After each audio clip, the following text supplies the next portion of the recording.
Hey, what's up, everyone? My name's Lionel, and I'm your host for LT Productions, and you are watching I Watch, You Watch. We are covering The Real Housewives of Beverly Hills, Season 13. This is Episode 2. We're going to jump right on into this, but I do appreciate everyone for coming to my channel. Thank you so much. Please like this video. It would be much appreciated. Share it, subscribe to my channel, and also leave me your comments on the show and also my commentary. All right, so we begin the episode with Dorit and Erica. I'm glad Dorit didn't just let that go. Normally in this group, everything just seems very performative, and even though people don't really take accountability for what they do, they're just quite prideful and arrogant in why they did this and that. Dorit said, hey, no, not so fast.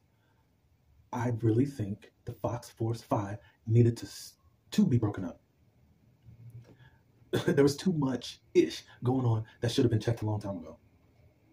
It's like you could tell that there wasn't even a real friendship there. They've been allies in this whole thing. And if we really break it down, even though Erica calls Rinna a real friend, my friend is gone. Rinna didn't care what she did to Kyle and how she ruined her sister's relationship, all for the show and being the own it girl. She did not mind crossing Kyle even after she said to let this mess go last season. The only person that Rinna has not crossed is Erica, shockingly enough. And I still don't believe that they're real friends. I do believe that Kyle and Teddy are real friends. I do think that. However, for the most part for the show, it's been an alliance. But now we're seeing people coming up short as far as this friendship, which y'all were willing if you all were together to protect one another and attack different ones. And Rinna was the one to really push people out the door, which I thought was dumb anyways. Like, every year you got to recast someone because you don't know how far to take stuff. I'm not saying that there isn't any type of accountability on another person. I do get that. At the same point, y'all just go to crevices that don't need to be touched. Y'all don't care. All for the good for the show. And it's just so crazy. But nobody can touch your stuff. Y'all don't even discuss your stuff. And I'm glad this year that these wives have to start talking about themselves instead of worrying about some type of scandal to rely on. So again, Dorit and Erica are doing their thing. Dorit says, I'm still bothered that you did not leave with an apology. Erica said, I do understand where you're coming from. I apologize, and I will do whatever it takes to make it right. And Dorit says that I'm really glad that you actually said that. I've never even heard Erica talk like this. I don't know why she got this type of flow going on or whatever. But Dorit goes on to talk about, those things weren't really good because, honestly, our marriage is a little bit shaky, or things weren't going right like it should be. And for you to actually do this to us, it just didn't help the marriage any better on this national platform that now people can look at. Now, I didn't think anything of it because they've always been this united front, but whatever. So Erica said if she knew that there were things going on in their marriage, she would have picked somebody else to be the butt of her joke. Okay. Dorit ends up talking about, our relationship got strained, her and PK's, more. She's been dealing with PTSD, but things were kind of getting better until Christmas of this last year, where she was going shopping. She ends up getting $10,000 out the bank. She's going shopping, and when she was ready to go pay for her items, she realized that her handbag was out of her cart that she was shopping with. But before I say this, so she says that even after that, it doesn't seem like PK is really there for her in this way, but it re-triggered her security, and now she has more PTSD. I know y'all know what I'm thinking, right? It just sounds, I hate to say this, but it just sounds, again, like there's some type of manipulation going on. It's like, Dorit, for real? For real? Because if you got PTSD, you're going to be anxious a whole lot of your surroundings, especially in the way that you were done. You were robbed. I would be self-conscious of anybody coming around me. She said that the security cameras caught 3 men around her that grabbed it. I said, and you didn't notice nothing? It's like, I don't want to go there, but then there's stuff that makes me have to go there. But what do y'all think about that? Because it's kind of... All right. All right, so we're going to move on from this. But guess what? My spidey senses is up right now. So Sutton, she's at home. She's talking with Avi about some things, and Garcelle calls. Both Sutton and Garcelle, they are planning a birthday party trip for Crystal. Now, I could have sworn, I didn't go back to watch it, But they said they wanted to let Crystal have some fun. But I could have sworn Garcelle said in her confessional that she wanted Crystal to get the stick out of her arse. Because somebody let me know. I'm going to watch it again, but right now I just haven't had time to do that. Did Garcelle say that? I mean, it's kind of on brand with this girl. She can't be uptight. I've seen her smile and stuff, but it's like, when it comes to her. So they talk about that. Garcelle hangs up from her, and a woman named Alexandria comes over. She's a dating coach. Sutton says that the dating apps aren't really working for her. She says that she is a one-date wonder, meaning after that first date, they don't come around. They don't ask for a second date. She just doesn't click with people. So she said that she's been divorced for 7 years. I ain't saying that's crazy. I'm like, dang. Yeah, we do need you out there, and we need to get a man for you, Sutton, for real. So she starts describing what she wants out of a man. The dating coach, Alexander, was talking about, one quality. Do you want a man that will lead? And Sutton said no, absolutely not. Now, I know one person is going to be very tickled about this, and that is Erica De Niro. Hopefully you guys do watch her, Erica De Niro TV. I know as soon as she sees this, she's going to be like, that's right, Sutton. If you are familiar with her channel, but still go on over there. Look up Erica with the C, De Niro TV. Shout out to you, Erica. But she's like, no, I've been told what to do in my marriage for so long. I couldn't do anything on my own. And at this point, she lives independent, and she's just not going to be that way. In a patriotic, I know I'm saying the wrong world. It's kind of that way where the men do lead, but it's from a toxic place. And just women at this point are just not in the same place, in the same mind frame and mindset of being controlled.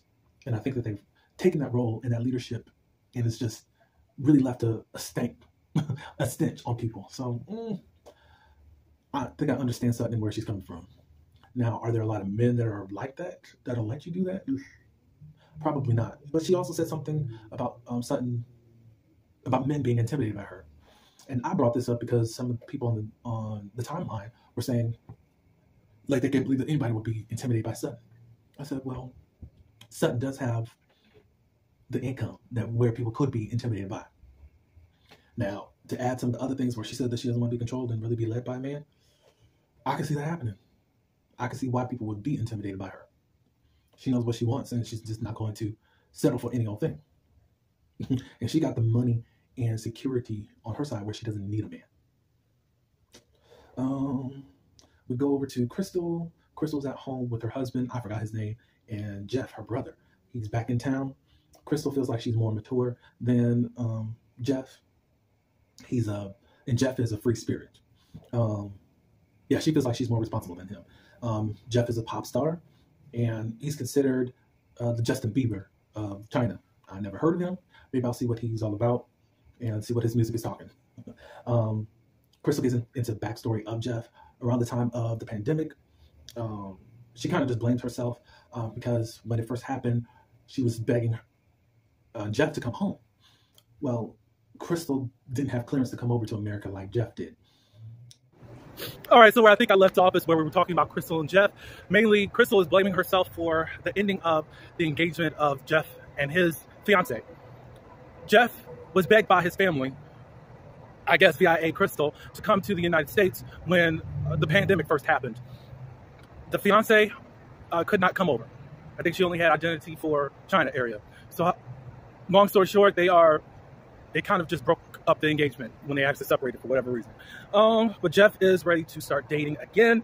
They started talking about Crystal's husband, where he said that he had red flags when he was dating him, because Crystal is 20 years older or younger than her husband.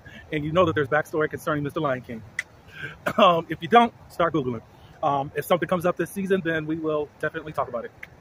So anyways, he had some red flags about him, but he was talking more about how he was looking or dressed or something to that nature. I'm sure that there was more red flags that we have not really gotten into. Don't know if we will, and don't know if I really care because I'm not really invested into Crystal. So he's ready to get back into dating, and he wants like a matchmaker to hook him up with someone, and for the long run. All right, so Kyle and Dorit, they are out. Kyle is planning a lunch date with Dorit, but it's really something that's been cooked up by PK. But we'll get into that in just one second. Um, while they're in the car, Dorit is asking Kyle, "Are you okay?" Because there's this heaviness over you. Kyle's like, "No, I'm okay. Yeah. Is everything okay with you and Mauricio?" She just says that he works all the time. He's busy. At this point, we know this from just being on the show. Dorit says in her confessional that she knows that something is off because Dorit and PK, Kyle and Mauricio would have dinners all the time together, and that stopped. So, Kyle ended up just saying concerning what's going on with her, I needed some freedom. I just needed some time. I think because they don't even post on Instagram anymore. But Dorit ended up saying, if there's something that you don't feel like telling me, please let me know that you don't want to talk about this, because it's kind of like she's giving you a rope and you're not really pulling yourself in. And not only is Dorit going to ask questions, some other people are going to ask some more questions. All right, so what's going on? There's a surprise that's going to be happening for Dorit. I think this is for the wedding anniversary, or it could have been a birthday, but I think it was her anniversary. So anyways, Kyle is taking her to a reserved place, and he is remaking Pretty Woman. That's a movie from 1990 that starred Julia Roberts and Richard Gere. When they arrive to the place, Dorit is pretty anxious because she doesn't know what's going on. Kyle says that Dorit likes to be in control a lot and just won't relax herself. But Dorit is explaining what's going on with her. Her PTSD is triggered. She doesn't know what's going on. I'm asking questions. I'm not getting answers. And now it looks like something's being planned. Glam comes out, and she's like, what? Like, I do my own glam, or I set up my own glam. Like, what is really going on here? So Dorit ends up calling the children, and the children, who are well beyond their age, they talk like they are 80 years old. They said, "Stop stressing, mommy. Feel at ease." She says after talking with them, now she's feeling at ease. Again, Glam comes, and Dorit and Kyle says, "Oh, Dorit's back." I'm like, do you really think that was something you guys should have taken, Kyle and PK? She's really saying that she has some anxiety issues. I think I should have listened to her a little bit more and gave her the surprise a little bit earlier than expected, instead of letting her, because you don't know what type of response she's going to have out of this anxiety. I don't know if she has breathing problems or anything to that nature. So don't mess with someone in that type of mental condition. Let's see. So Dorit gets dressed up. They put her in that red dress, like Julia Roberts worn. She comes out to be greeted to PK, and there's a singer there singing, "Take My Breath Away." Now, for a long time, I didn't know that song was for that movie. I heard "Take My Breath Away" so many times. I'm like, oh, that's where that comes from. So, anyways, she says thank you and all this good stuff. You know that I really don't like for anyone to pick out my clothes and all this. PK says, "No, you needed this. Da, da, da, da. I can handle this. You're such a control freak." The only thing I can say out of this scene, I'm going to give a small dosage, a percentage of this control freak at this moment, and a high percentage of whatever's going as far as anxiety. So Dorit ends up saying, I really don't need the grand gestures. I need PK to step up around the house. That's what she needs. And she knows that she has to really push that forward for any of that to happen. So I don't know how much Dorit communicates. I'm sure she does, but it looks like PK just wants to do his own thing. And it looks like if you don't really step up and listen, you're going to lose her, possibly, PK. So, since we got two scenes out of the way, let's go on to Garcelle and Sutton. Garcelle does come over to Sutton's home. Garcelle's looking at this and saying, "Oh, you prepared a good meal." She said, "Yeah, Postmates." Sutton talks about this dating coach, and what she says is probably one of her hang-ups. She said that she's going to listen to the dating coach, but she knows one thing that she does not want to happen is that the man is leading. She says that she lost all her power when she was in her marriage, and now she's regaining the power that in her voice that she did lost within her marriage. I can't blame her for that, and I think that maybe it's something I can't even say heal from. Like, let Sutton be Sutton, because Sutton was in this condition for a long time. Unless you have a real healthy man that's just really going to not be how Sutton's husband was to her. So then Garcelle talks concerning Jax. She gets to tears because she feels like she really has let down Jax. She feels like, in a way, she failed as a parent. She values being a parent, and it's just like a shock that this is happening. Sutton, reaffirms her that she's a great parent. Around this age, a lot of teenage boys become a-holes. That could be true also. All I'm going to say in this situation, listen to your child, Garcelle. I know what it feels like not to have a voice. When I really needed my parents, they weren't there. And I don't think that you've done anything wrong consciously. And you thought that you were doing the best thing that you could for them. Listen to them. Listen to them. Listen to him. And go from there. There could be some other things going on. Like Garcelle said, you know, it looks like he gets more freedom. And that's why he's really requesting to move in with his dad. So who knows? But just listen. That's the best advice. I still don't think that you're a bad parent. All right. So Kyle, they're having a party for one of the daughters. I don't know which one it is, but Mauricio's parents are over there. At least the mom is. Kyle's saying that her and Mauricio are drifting apart because Mauricio is very tied up in the agency right now. And then she does stuff that is very weird to me. And I really feel like Kyle is producing herself this season, despite the personal stuff that's going on with her. Because now she's saying in her confessional, it's like the agency is the other woman. When there's always been all these cheating allegations against Mauricio. And it also feels like she's upset with Mauricio about something more than just spending time at the agency. He ended up saying during this episode that the agency is expanding. There's 2 other offices or branches that have been launched. I forgot where exactly.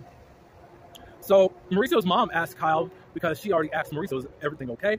But basically, are you guys okay? Are you guys leading to divorce? I'm seeing all of these rumors and stuff out there about it. There's a lot of speculation because how Kyle is simplifying it is that she wasn't wearing her wedding ring for one day. I guess she had on the wedding band, but not the ring. And everyone's throwing it out of proportion or whatever. They ended up talking about the tattoos, which is interesting. But Kyle has on this fake tattoo as a tester to see if she really likes it or whatever. The mom talks about that or speaks about it or whatever. It's like, oh, do you have a tattoo of Mauricio? She said, no, I don't have any of that. Oh. And she was kind of alluding that looks like you should have had one of him or whatever. So for whatever reason, Kyle shoots out of her mouth, well, you know that Mauricio has a tattoo. He's like, no, I didn't know that. Why didn't he tell me? So then the mom goes over to Mauricio and starts talking about the tattoo. It's like, for whatever reason, Kyle said that she put her foot in her mouth. She thought it would be kind of jokingly funny right now to say this.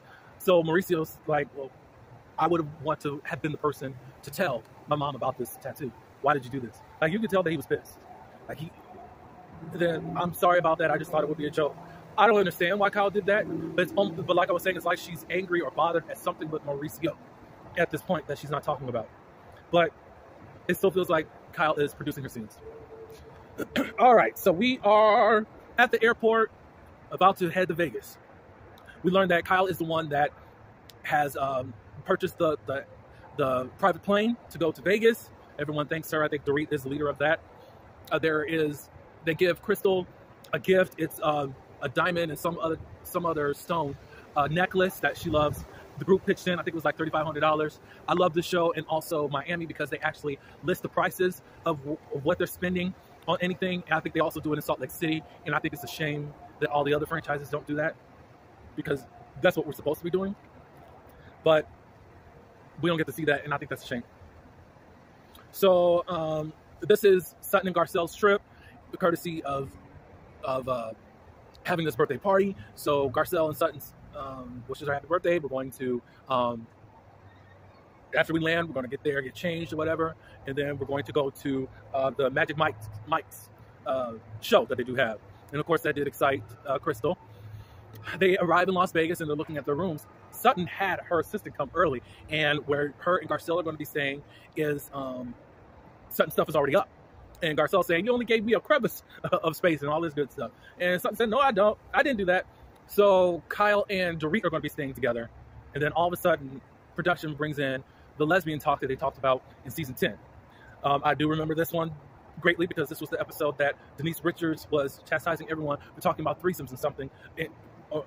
Threesomes around her daughter and her friends that were at another table. I do remember that. And that was the same episode that Kyle ran off because people were saying that she wasn't being a good friend.